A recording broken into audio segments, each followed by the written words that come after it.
To get started, the first thing you're going to want to do is mark your orientation of your top hat with your spring and the shock itself. Use a common point like the lower shock mount or the nitrogen port to kind of make all your marks. If this top hat isn't back on in the correct orientation respective to the bottom mount, this won't go back in the truck. So mark everything before you take the springs off. If you forgot to mark it, or if you're buying shocks that do not have a spring on it already, I'll show you how you can put the top hat on and get everything pretty close to being able to go back in the truck without too much fuss. So take notice of your top hat and that there are 3 studs on it, 2 of which are closer together than the third one is. So if you can imagine that this is the shape of an arrow where this is the head of the arrow, this top hat is pointing that direction. Now on your truck, your strut mount is going to have holes in an orientation where it's either pointing to the front of the truck, to the rear of the truck, or one of each. So on 10 to 14 year trucks, they both point in the same direction.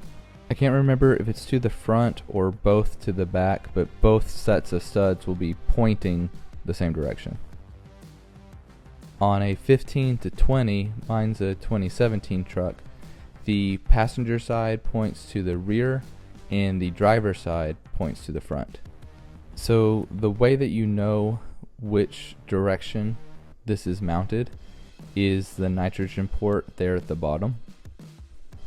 Regardless of what side of the truck you are on, that will point out towards the wheel. So for example, on this one, if this is pointing out toward my wheel, then this is pointing forward if it's on the driver's side.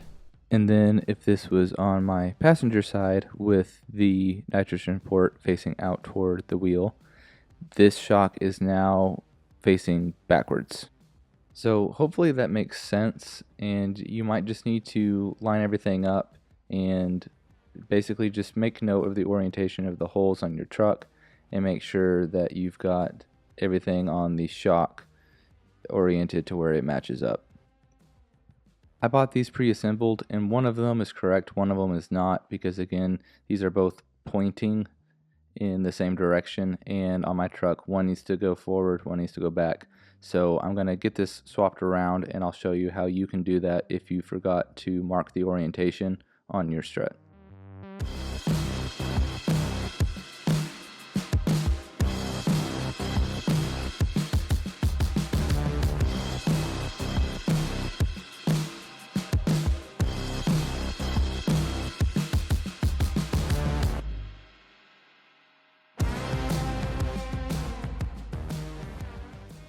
So before I jump into the rest of the rebuild process, I want to kind of explain what that was all about and why I took the top hat off, flipped it around, and put it back on without rebuilding anything else. Well, that's because these don't need to be rebuilt. This is a coilover that I bought yesterday. The shocks you're about to see me rebuild are some I bought like a year and a half ago, along with some springs, but when I was assembling everything together, I decided to double check the part number, and I'm glad I did because they were Gen 2 springs. This is a Gen 1 shock, and you cannot use the two together. It will be a very, very hard and stiff ride. So I found these online, this whole coilover, very low miles. It doesn't necessarily need to be rebuilt, but I did need to adjust this for my application.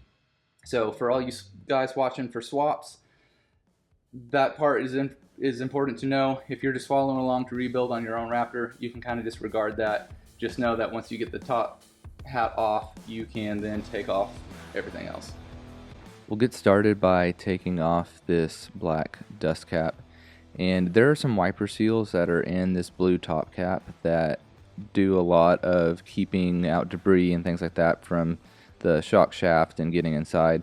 But this cap does do a lot to help keep larger debris and grime and sand and things like that out. So don't lose it.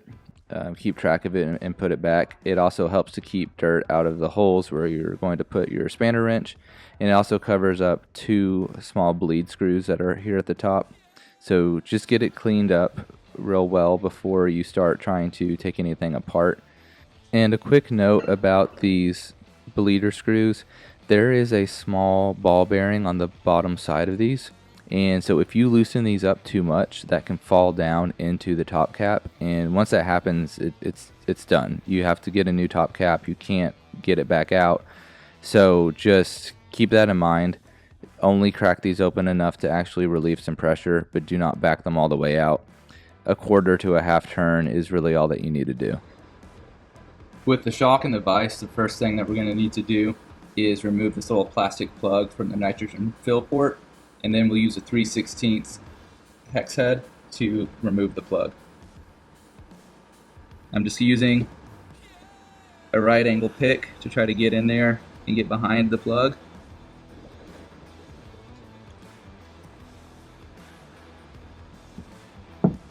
And then we'll use that 3/16 hex. I'm just going to crack it open until it starts hissing.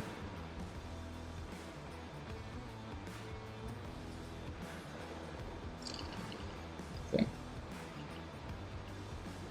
Now, as you can see, I'm getting fluid out of there too, which means the seal on this piston has blown. And so I'm going to need to go ahead and crack the bleed ports at the top cap as well. And as I mentioned, just a quarter to a half turn on these. It really doesn't take all that much.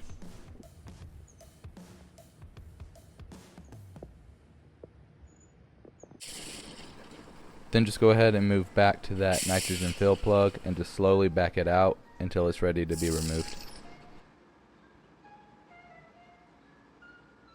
At this point, you can also remove this little self-healing rubber pellet. I am not going to be reusing this. I am not going to be replacing it with another one. I am going to tap this to use Schrader valves. But if you're going to stick with this, try to preserve it the best you can if you're not replacing it with a new rubber pellet. But the rubber pellets are super cheap. But just know that filling and draining, you'll need to use like a little fill needle instead of just using the Schrader and the air chuck. With the nitrogen out of the system, you can go ahead and take off this top cap. You'll need this special spanner wrench to be able to do so. And I can pretty much guarantee you, you will not be able to get this off using just the wrench. These are usually on here pretty good, and so you'll have to implement some kind of breaker bar or something to be able to get that loose. So go ahead and put my wrench in.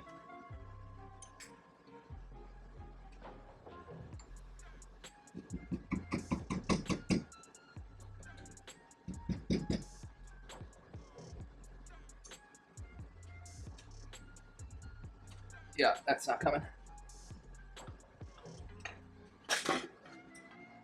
This is a 2-inch Schedule 40 PVC pipe. It's 2 feet long.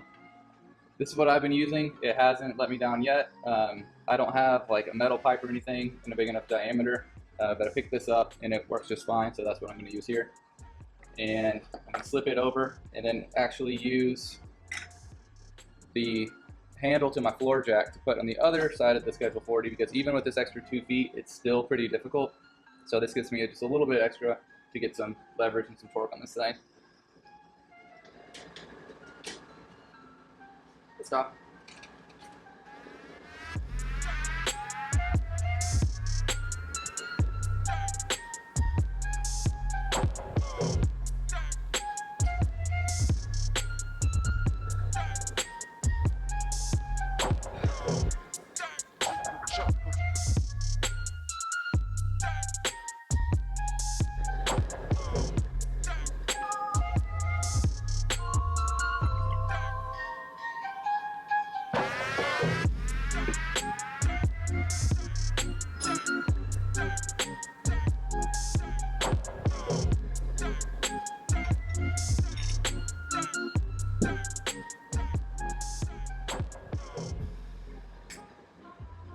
All right, with our shock body and our bypass tube drained of the old shock oil, we can direct our attention to the bypass tube. It is very, very important to make sure that this does not get damaged or scratched even in any way. So when you're cleaning it, try to use a new a towel or rag or whatever it is that you're using, and go carefully. Do not use any kind of abrasives. Do not scrub on it.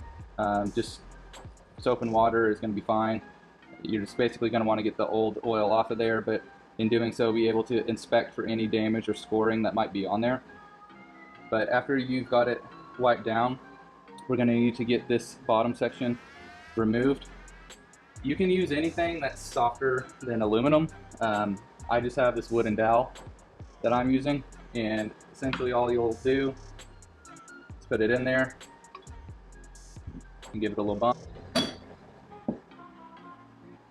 So taking our attention back to the shock body, at the very bottom we're going to have a floating piston, and there's a little retaining clip. You can't quite see it at the moment, but what we're going to do is take our dowel again and push that floating piston down.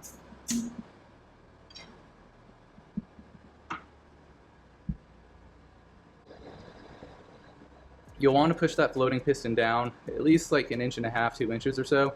I just went ahead and pushed it all the way down, but what that's going to do is now you can just barely make out where that circlip is, and we're going to basically kind of hit it from one side to spin it sideways, and then reach down in there and then pull it out.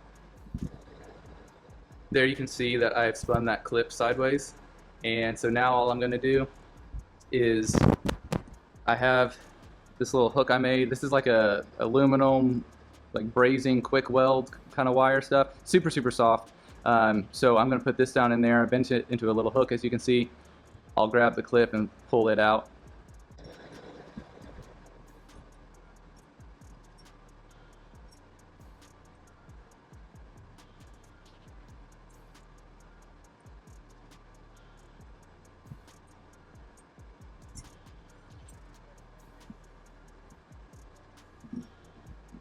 So with the retaining clip now out, it's time to get that floating piston out. And the way to do that, we'll take the shock body back out of the vise, stuff a rag into one end,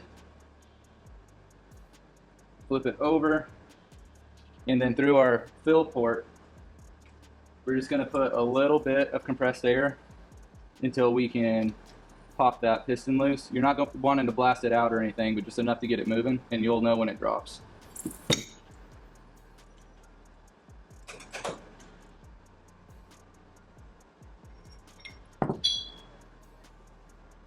Here we go. With the floating piston out and the shock body back in the vise, now I am going to drill and tap this hole for the Schrader. So obviously if you're going with rubber pellets, you don't need to do this step. There's also companies out there that make Schrader valves that fit this threading already. RPG Off-Road, for example, has some. They're like $20 a piece though. So if you're doing all 4 corners, you're looking at about 80 bucks just in Schrader valves. To me, that wasn't worth it. I'm just gonna go this method, and the only reason I'm even having to drill anything more or less is just to gain a little bit of extra depth so that the tap can go in far enough to cut these new threads as deep as we need it to. We're really not taking any material away diameter wise, but to get started, I'll just shoot a little TB blaster in there for some lubricant and get going.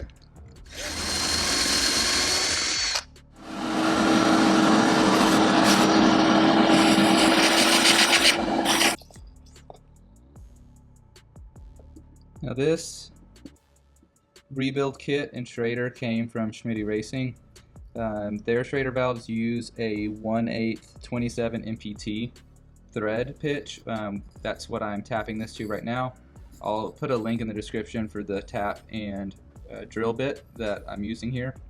But that seems to be pretty standard, so if you get it from another source, it's probably what you're going to be working with, but it's always a good idea to verify with that seller, or at least measure that Schrader valve to see what kind of pitch you're working with for the threads before you start cutting new ones.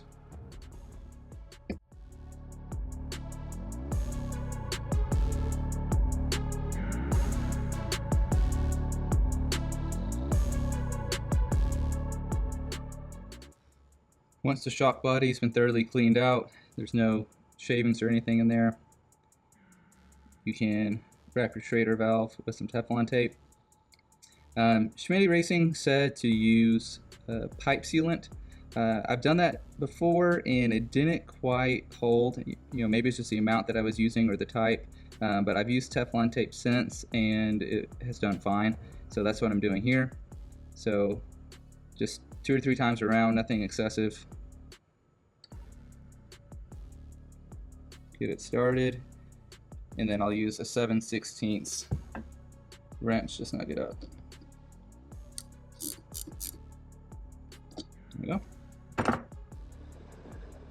Next, we can start breaking things down a little bit further, getting all of our seals off and laid out, getting our parts cleaned up. On the shaft for the front shocks, you do not have to remove this nut or the shim pack. You will for the rear shocks, but for this, we're just going to leave it attached because we can slide this top cap and spacer off this way. Top cap, spacer. Like I said, we'll leave that alone, but we'll go ahead and start breaking everything down, getting all the seals pulled off, getting everything cleaned up. So I'll come back with you in just a moment when I have all that done.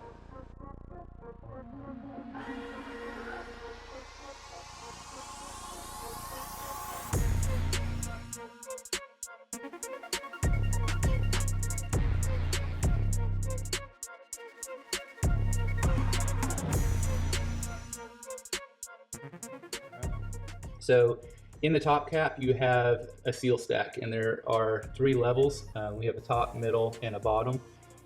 In yours, you may have the bottom as 2 pieces, you may have it as 1. This is 2 pieces here. I'm replacing it with a single piece. I will go over how to orient that and what to look for when we get to that point. For each of these, for the top and the middle, there's going to be this little outer ridge here. And that's what makes this part difficult. They're difficult to get out. They're even more difficult to get back in. The good news is getting them out, you can be a little bit rougher with them. However, don't let your pick slip. Ask me how I know what happens when it does. But the top and the middle are going to look very similar, but they are a little bit different. So they're the same height, but for the one on the top, this outer ridge is just a little bit skinnier than the one in the middle. So if you happen to get these out of order, or if you weren't paying attention to them when you were pulling them out, that's how you can tell them apart. The middle has a thicker band on this outside than the top part. Again, they're both the same height, but that's going to be the difference there. And for the bottom, like I said, this came out in 2 pieces. I have a 1 piece that's replacing it. But if you aren't sure, just make sure that you aren't leaving this little washer piece in there. Make sure it's completely open and empty, and go ahead and clean it out, and then we'll go ahead and start repopulating everything with the new seals. Next, with all your other parts clean, you can start matching up your O-rings. And when you clean the shaft here, same thing like with the bypass tube, don't use anything abrasive. Make sure you're not introducing scratches, but also look for any scratches that might be on there. Look for any kind of pitting. Anything like that will just wear out your seals quicker, and you'll just end up with a leak. So if you see any kind of damage or any kind of pitted areas, it's best just to get a replacement shaft before you go any further, or you'll just be breaking all this stuff down again and doing this prematurely. As for the seals, the way I like to do it is to have the part and then its respective seals underneath it, and I try to do them in order of like a top-down kind of system, just so it makes it easier when I'm putting it back on to know what order everything's going in. But whenever I get the seals, I'm just going to put it on top and to the right of the old seal until everything's matched up, and then I'll take the old seal away. On your wear bands, you're going to have 2. So one of them is going to be more or less straightened out, and then the other one is going to be coiled up already. The coiled up one is going to be the one that goes at the top of your piston on that shim stack, and you can tell because its replacement is also already going to be stiff. The one that's a lot softer and straightened out goes on the floating piston, and it's a softer wear band. So just to kind of help keep that straight, that's a way to look at it. But everything else just gets matched up. Some of these are going to be a similar size, a similar thickness. So if there's some that you're not sure about, skip those and come back. Process of elimination. So for example, here's two that are pretty close. This one is going to be the one that I'm going to need. This one is going to be, if I were to take the shock body off of the lower mount, this O-ring would go in that lower mount location. I'm not going to do that, so I'm not going to use this O-ring. So if you have a couple left over, that's okay, so long as all of the seals you're taking out you have a replacement for. This is going to be that one piece seal that's going to go in the top cap. So these two pieces right here are going to get replaced by this one piece here. And the orientation that it goes in, there's going to be this side that has kind of an open little groove or ridge at the bottom. The top side does not. This is the top side. So the open groove area is going to go down. The flattened off part, that's going to be up. And so whenever you are placing it into the top cap, if this is the top, this is the top for the seal. If this is the bottom, this grooved area is the bottom, it will go in like that.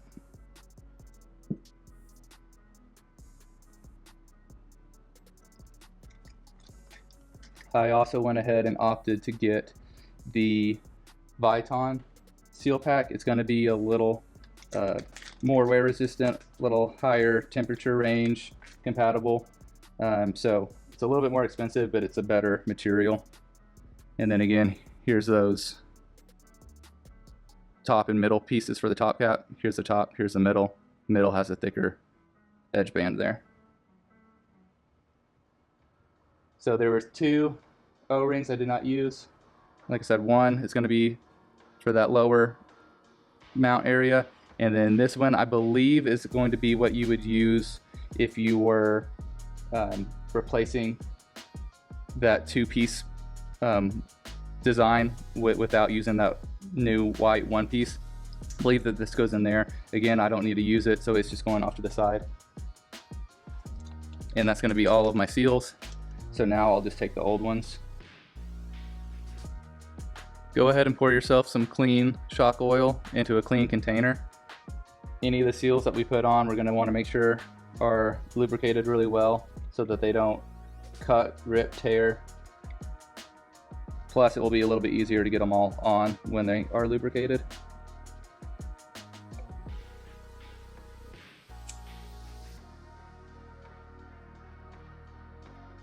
This wear band I'm going to wait to put on until I'm putting the floating piston in because it's going to want to come off.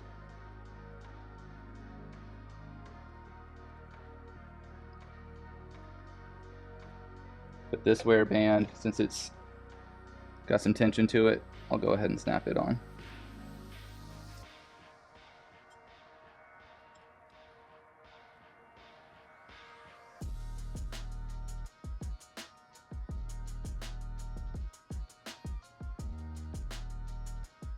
Alright, so now for these more difficult ones.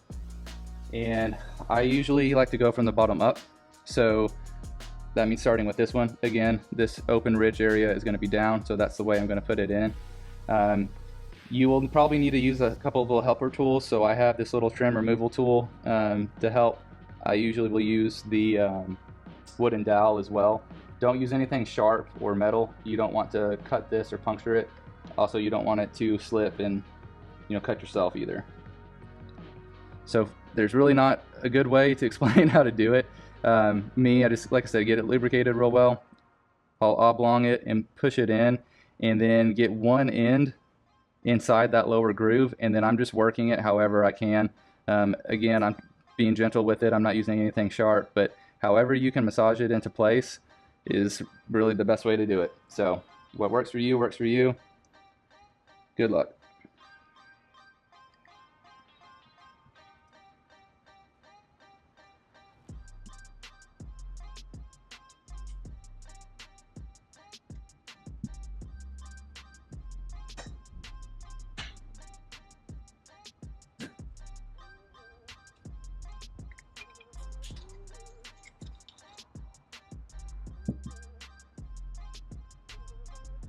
So that's the bottom one done. The bottom one is the most difficult.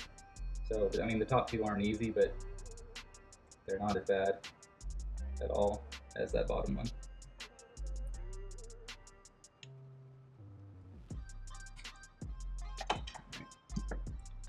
Okay, there's the middle, now the top.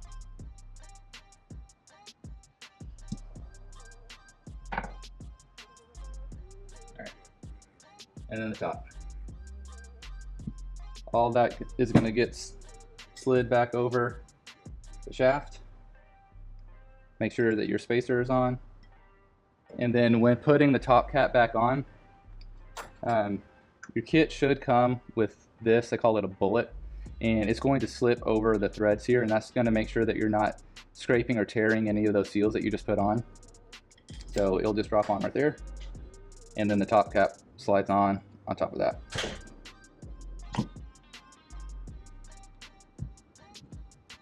I'm going to use the bypass tube to basically help get the floating piston down to the bottom of the shock body, so that way we're not just dropping it in and hoping for the best. So put the wear band around and put this in this orientation, so wear band on the bottom, O-ring at the top. Be careful to hold onto the wear band as you're installing it so it doesn't pop loose.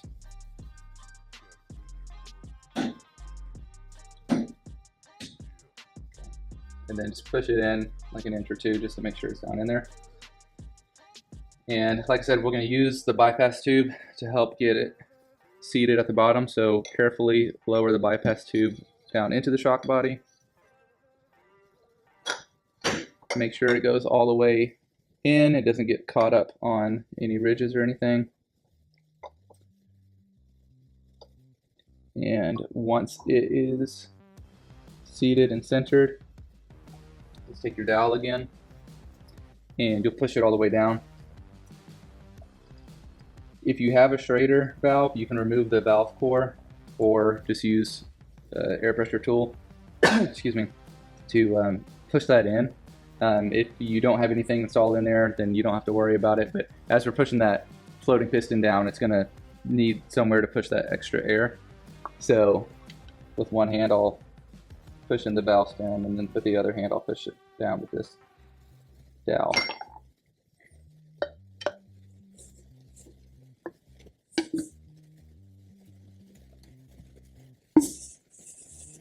All right, there we go.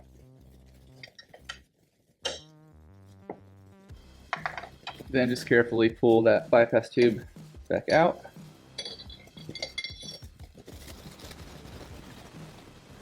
So especially if you push that floating piston all the way down, you should be plenty well clear of that detent where this little circlip needs to go.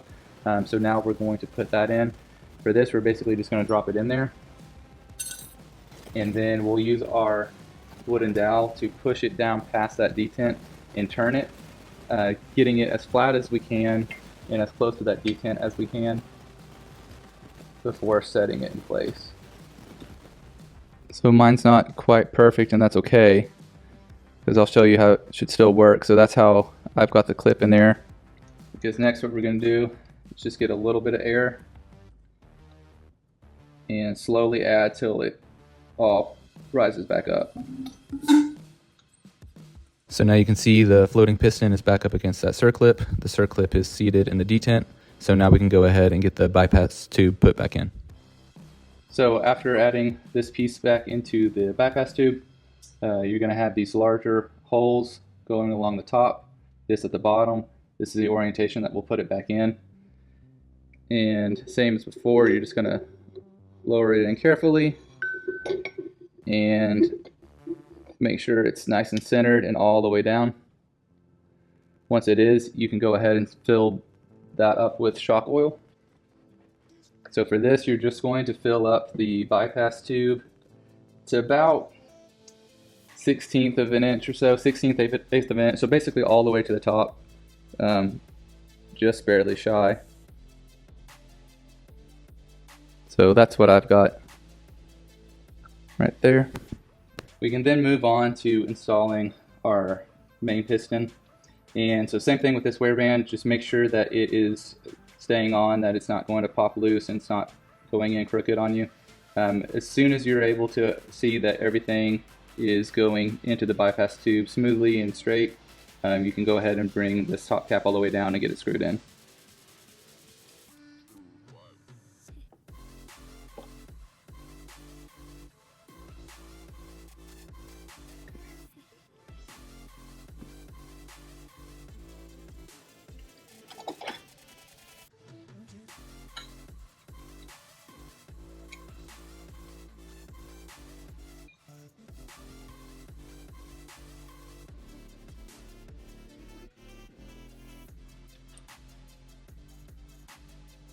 One other thing I'd like to mention is I have a 2-inch level on my truck right now, and I like that rake. I like the way that looks. So that means putting the shock at a mid-perch adjustment level.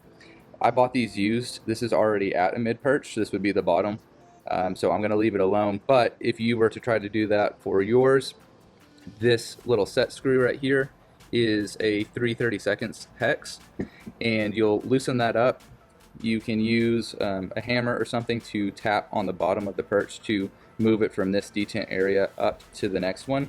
And then there's a metal snap ring that will be left in here, and you can use like a flathead screwdriver or a pry tool or something to get underneath that. Push it up, ensure that it snaps into the next groove. Bring your perch back down till it's seated on there, and then tighten that set screw back up. So not really difficult to do, but these are already done, so I'm not going to mess with anything any further. Okay, at this point I would go ahead and tell you to charge up your front shocks to 200 psi of nitrogen, your rear shocks to 240 psi. I do not have nitrogen, but I do live pretty close to Texas Shock Works in Hutto, and they told me that I could bring them up here and they would get them charged up for me. So check them out if you are in need of any kind of rebuild services or need your shocks tested and charged. You can get nitrogen from like a welding supply store, so you can check for something more local to you, but that's what I'm going to do. So let's go ahead and get it done.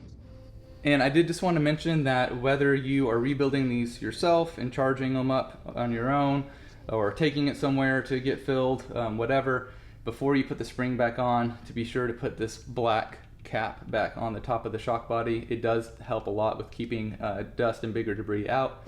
And be sure to put your bump stop back on before doing the top cap. Just saves you from having to redo extra work. So subscribe if you want to follow along with the rest of the swap process. Thank you for watching, and I'll see you in the next one.